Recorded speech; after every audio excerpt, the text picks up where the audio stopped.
Story time, they all looked like me.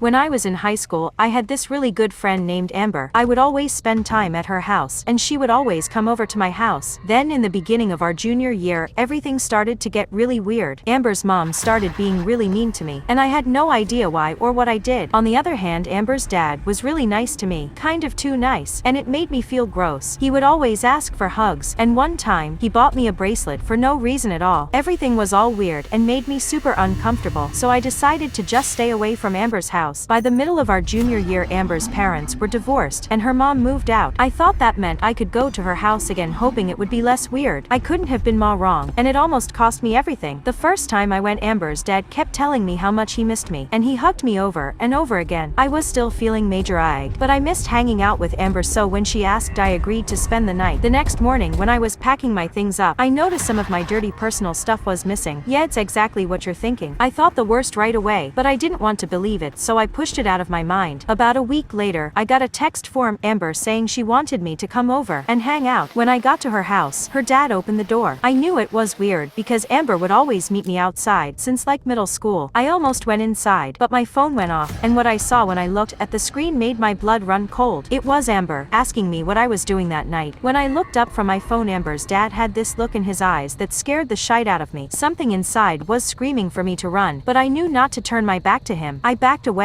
and as soon as there was enough distance between us, I ran all the way home. After that, Amber and I drifted apart and went our separate ways after graduation. Today, I turned on the TV, and there was Amber's dad staring back at me. He had the same look in his eyes that made me sick to my stomach. I tried to pay attention, but everything started to sound really far away. Amber's dad had 32 victims. They all looked like me. Story time, always trust your gut. I 22 male, and my roommate were supposed to go out with one of my classmates, but I'm alive, because I never did. We'll call this classmate Sam. Sam was kind of weird, but in a harmless sort of way. Truth be told, he really annoyed me, but I didn't want to be rude when he invited us out, so I agreed. At first I didn't want to go because I just didn't want to deal with it, but as it got closer and closer to the day, something in my gut told me not to go. The day we were supposed to get together, I was so anxious I felt sick to my stomach. My roommate kept telling me I was overreacting, and I tried to let it go, but an hour before I was supposed to leave, I couldn't ignore it anymore. Something inside of me was begging and pleading with me not to go. I pretended to be sick and told my roommate I couldn't go. He was pretty pissed, but left and went out with Sam anyway. As soon as my roommate left, this wave of relief washed over me, and I went straight to bed. Then hours later, the nightmare began. I was woken up by someone knocking on my door, but there was something weird about it. Someone would knock, and then I would hear scratching, and then weak knocking again. I was terrified as I made my way to the door, but then I heard what sounded like my roommate's voice. When I opened the door, what I saw filled me with panic and regret. My roommate was laying on the floor in nothing but a tank top, and he was soaking wet, but whatever he was covered in smelled like gasoline. I tried to get him into the house, but he was really slippery, and as I was struggling, I saw someone watching me out of the corner of my eye. Standing at the end of the hall was Sam. As soon as we locked eyes, he started sprinting down the hall towards me and my roommate. I pulled as hard as I could, got my roommate inside, and closed the door just in time. Sam sat outside, banging on the door until the police showed up. After that, I saw Sam around campus, but I switched classes and just avoided him. A year later, Sam was on the news for unspeakable, sickening things. For example, some of his victims were missing eyes. Sam taught me you should always trust your gut. Storytime, no one knows I helped. I'm just a regular high school kid, or so I thought, until a series of bizarre events happened a few months ago. And now, I have a not so regular dark secret because of it. At the beginning of this year, I decided to try out for the basketball team, and somehow I made the team. The first part of the year was normal, and I really liked being a part of something and having built-in friends. This one day, we had a game against our rivals, so everyone was a little tense. We had our practices, and everyone bombed because of all the pressure. When I got to my locker, there was a note and a little glass bottle filled with some sort of clear liquid. The note seemed normal, and it said if you want the team to relax a little, add some drops to the water. I knew we could win if we weren't so wound up, so figured we had nothing to lose. I put 3 drops into the jug, but I wanted to make sure it would work, so I dumped the whole thing in. Fast forward to the first time out, and we're losing. I thought the mixture in the jug would help us play better, so I handed everyone a water bottle filled with the stuff. I popped open my water bottle, and it smelled so bad I immediately noticed something was off. Before I could tell them not to drink it, everyone Everyone was grabbing their throats, coughing, and gagging. I didn't know what was happening, but I knew whatever it was my fault. I didn't want to be singled out as the only person who wasn't affected, so I took a drink from my bottle and braced myself, but nothing could prepare me for what I was about to feel. My tongue felt like it had been seared with an iron, and I thought my throat might be melting and sticking together. I started to panic as I realized what I had actually done. Seeing the rest of my teammates experiencing the same agony, there was total chaos once the people around realized something was wrong. Parents who tried to help were burned, and overall it was a nightmare. We all needed up in the hospital, and there was a whole investigation. I still have no idea who sent the note or the bottle of acid, and no one knows I helped.